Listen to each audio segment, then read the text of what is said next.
Welcome everyone to IsisParenting Sleep Support Webinar and Chat. My name is Nancy Holtzman. I'm a mom and baby nurse educator, board certified lactation consultant, board certified in pediatrics, and I'm here at IsisParenting's home office outside Boston, Massachusetts. And with me today, as she is most Tuesdays at 12 noon, is my friend and colleague, Meg Casado. I'm the mother of two older teenagers. Meg is the mother of four girls. And today we're going to talk about trading down sleep associations for older toddlers and preschoolers who are out of the crib. Last week, we talked about a similar topic, and a few weeks before that, we had a very popular webinar on trading down sleep associations for infants and young toddlers still in the crib. So we'll refer to those as well. Today is a specific topic because when your child is out of the crib, things get a little trickier. So Meg is going to talk a little bit about that, and at the end we'll answer any and all of your general questions, whether they're related to this topic or about younger babies. So we're glad you're here with us today. Meg, would you like to finish introducing yourself and start? Sure. Thanks, Nancy. Thanks for everyone. I am one of the senior sleep consultants at ISIS, and I co-lead the sleep team with Erin Evans. And very happy to be here talking to you about toddlers. Nancy knows toddlers are my favorite, at least in terms of sleep. Not always in day-to-day. I currently have a 2-year-old right now, but I am. We're going to go through this trading down sleep associations, and if those of you who tuned into the baby trading down sleep associations, some of this will be familiar, but some of it's going to be new for how you handle when your toddler is actually talking to you in a way that your baby wouldn't be. So to jump right in, you want to think about what is a sleep association. And, basically that's the way your child thinks is the right way to fall asleep. And a lot of times there might be some sort of assistance with that, whether it's from a lovey, a pacifier, a snuggle before bed. Basically, there are parent-led sleep associations and child-led sleep associations. Some sleep associations that could be child-led are parent-led. For example, a toddler with a pacifier. A toddler could lead that sleep association and be finding their own pacifier, but some parents are still doing that for them. So sometimes there's a little bit of a flip-flop with sleep associations, but a parent-led association would be something that the parent needs to repeat in the night, like rocking, holding, nursing, preparing a bottle, some sort of physical contact, maybe turning something on or off. These are things that would be parent-led versus a child-led sleep association, like I'm going to find my blankie or find my pacifier or find my favorite pillow. So when we look at these, it's important because you want to think about, is my child's sleep association recreatable in the night? If it's not, in other words, if your child can't recreate their falling to sleep environment by himself, then that could be problematic because he's going to rely on you to do it. And if you are assisting, what I usually say, think of it this way. If you are assisting your child to fall asleep at bedtime, I'll rock, I'll hold, I'll bounce, I'll lie here and snuggle with you because it's so wonderful, then it's only fair to expect that your child would need that in the middle of the night.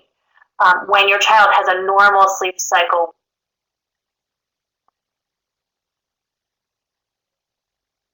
Wake up. Remember, it is perfectly normal for your child to wake up in the night. We all wake up and we do a quick checking response. That's where we take a look around our environment, we make sure everything's okay, and we roll over and go back to sleep.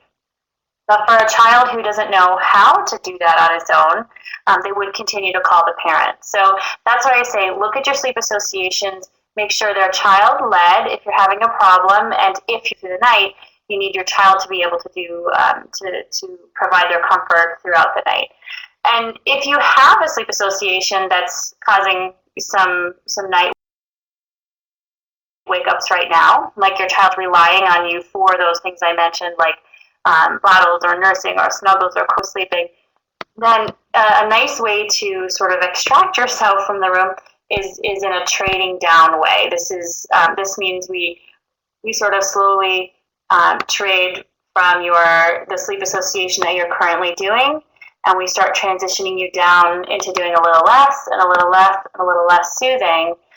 So over the course of several days or several weeks, depending on how slowly or how many trades you want to do, we move you and get your child feeling like the right sleep association for him now is to fall asleep independently. So when you're taking a look at this, you want, the toddlers here are a little bit different than a baby.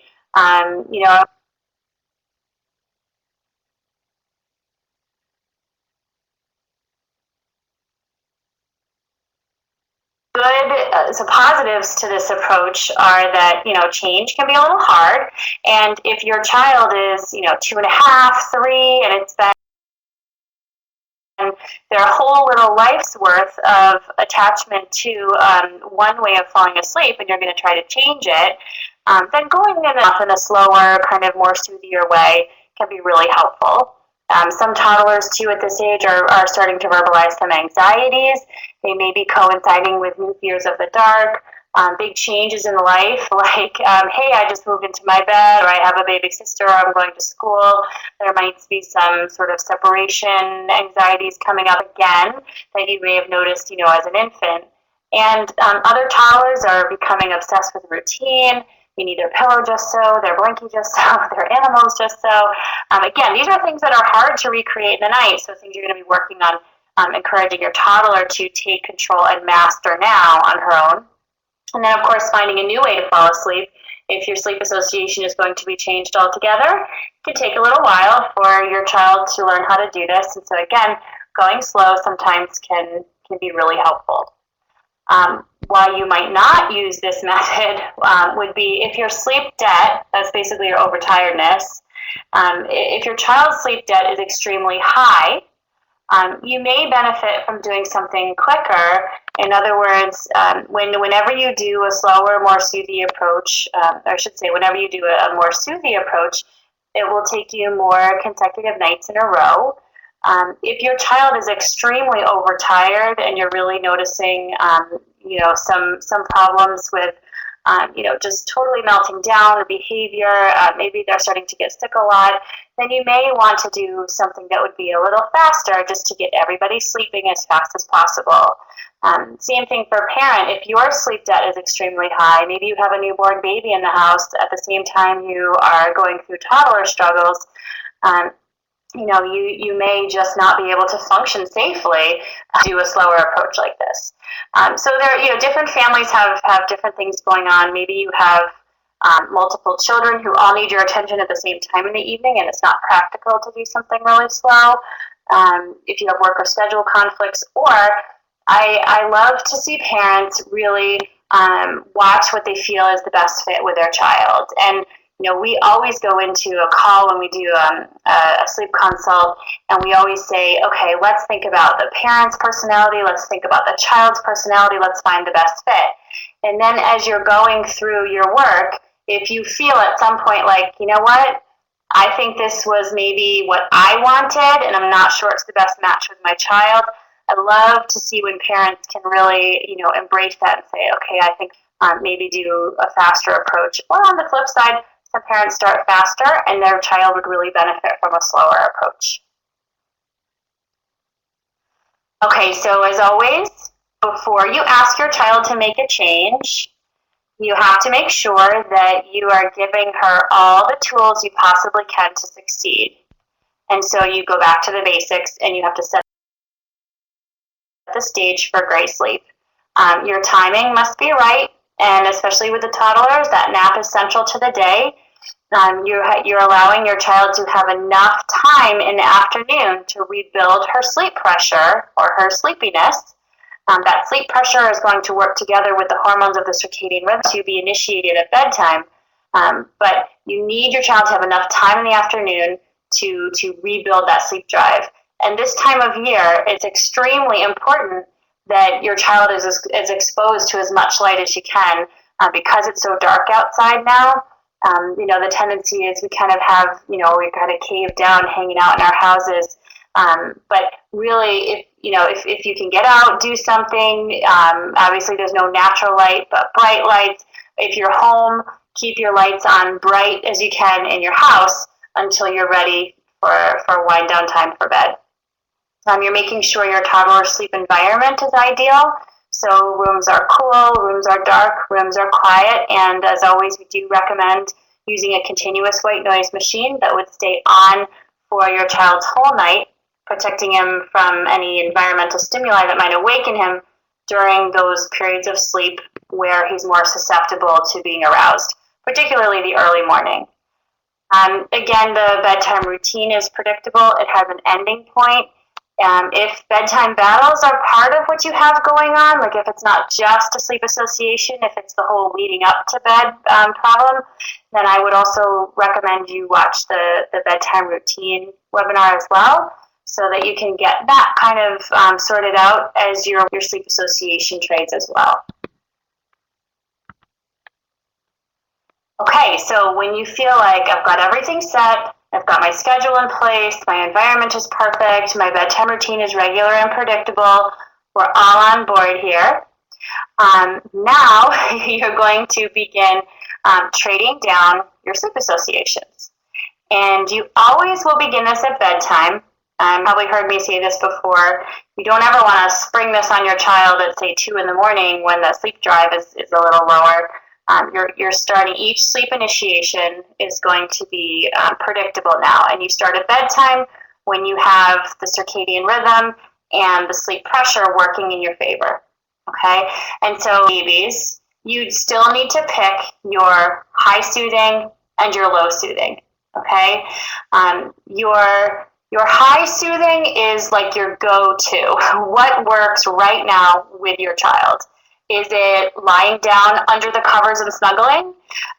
Is it sitting on your child's bed, holding and rocking and humming in a chair? Whatever your sort of fail-safe is to get your child calm and comfortable and happy, that is your high soothing. Okay, and now you need to pick a low soothing. This is your trade. You're going to trade your high for your low. Your low soothing is going to be one step down. So just to give you an example, let's say your high soothing right now is actually lying down in your child's bed and rubbing his back to sleep. Okay, and you're actually horizontal in the bed, and that's how your child's falling asleep. I would suggest your low soothing would be sitting on your child's bed instead of that, lying flat under the covers. Next thing, so your trade would be from lying down to sitting. You're still on the bed. Your child still needs you. Okay, this is the withdrawal process of you. Now, how you make the trade is after your bedtime routine, which has an ending point, that last kiss or cuddle goodnight, and now you go to your low soothing spot. So you sit on the bed next to your child in this example. Your low soothing spot might be different. Once you, Nancy, you lost my sound? Okay. Okay. Okay, Becky says she can hear us. Okay, I'll keep going. So when you're in your low soothing spot, okay, if you or your child at any point starts to get a little frustrated, if you're feeling stressed, go back to your high soothing spot. So go back to lying down with your child rubbing his back. Okay, as soon as he calms and gets settled again, but here's the catch, he has to be awake. So you have to kind of really stay tuned in. He has to be awake, then you sit up again, you go back to your low soothing spot. Okay, and you're going to keep repeating this. Use your high soothing, everybody nice and calm, keep everybody happy, but always go back to your low soothing to try again when your child's still awake.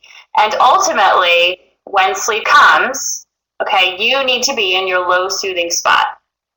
And at bedtime, the time that it takes for your child to fall asleep,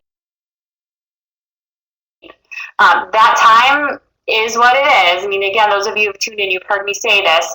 I can't control it. I wish I could.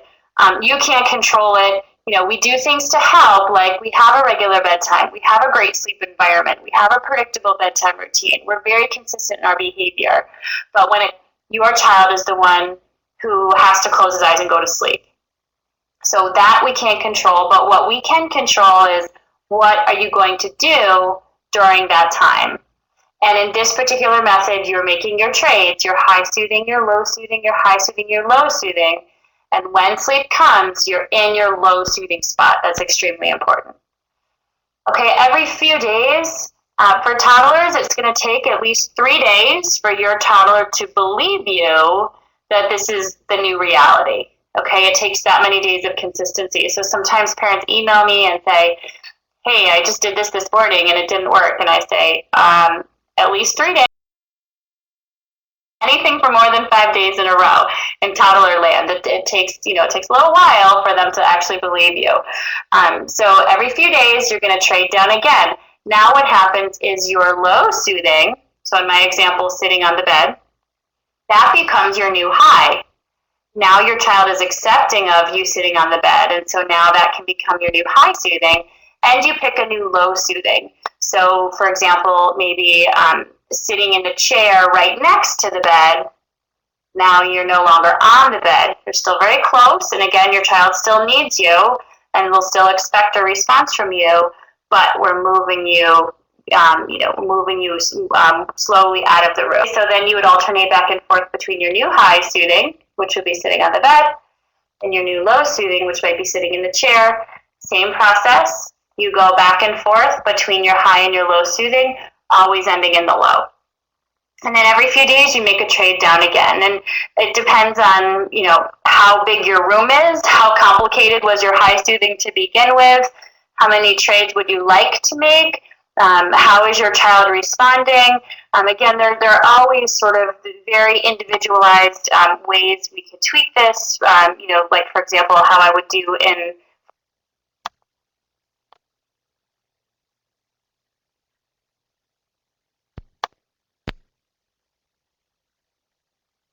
night. That is also a time when you would go back and do the same response again. So if you heard your child stirring at 2 in the morning and you felt like he needed you, you would go back and you would always start in your low soothing spot first, back and forth between your high and your low and your high and your low. And remember, in the middle of the night, this is very hard to be consistent. It sounds great, but you're exhausted, and depending on what you have going on with other children, it's really, really hard to be consistent. So just know, though, that the follow-through is going to be really important. Okay, so what makes the toddler version different than the babies? Your toddler can get out of bed and grab onto you. So with the babies, I offer sort of some modifications to speed things along. It's a little more difficult to speed things along with your toddler because you don't want things to degenerate into this, jumping out of bed and running after you. So in other words, with toddlers, you need to make sure you're going slow enough that the soothing that you're trading for is actually soothing to your child. So, when I say you're sitting on the bed instead of lying on the bed, you're trying to still stay engaged enough so it's not causing your child to be sprinting out of bed and running around the room and trying to pull you back, because that will, in this particular approach, that's not the purpose of this particular style. So going slow, making gradual steps. Your toddler may be trying to talk to you, so it's always important that you turn on to, night mommy, night daddy.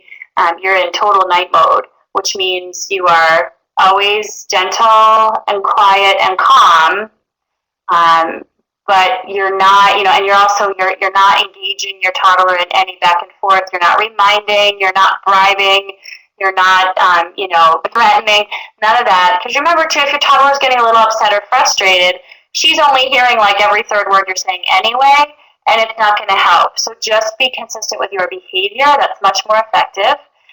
If you would like to have some sort of little nighttime mantra that you say, like mommy's here, it's nighttime, I love you, it's nighttime,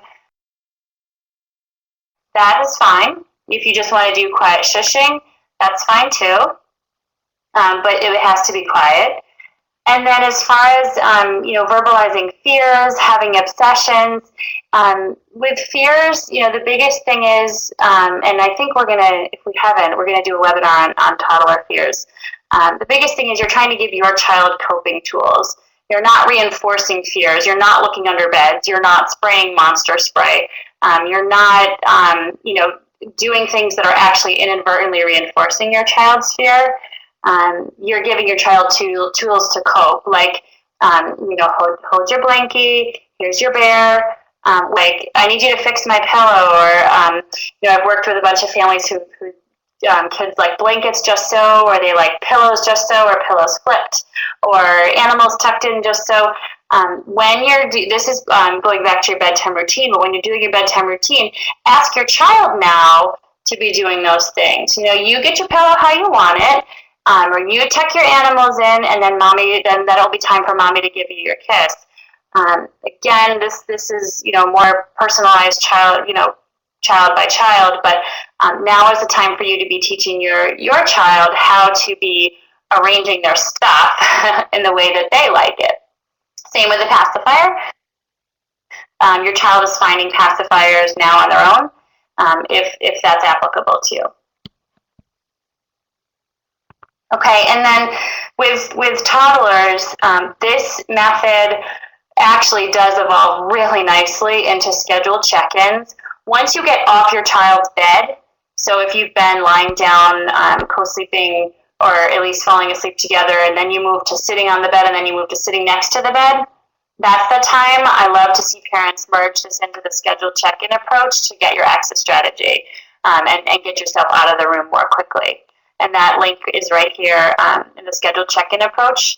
And then there's also, if you have a child a little more rambunctious or seems like they're not really going with a slower approach, then this would merge into silent return to bed method, which is a faster response, and that will be coming soon for you too.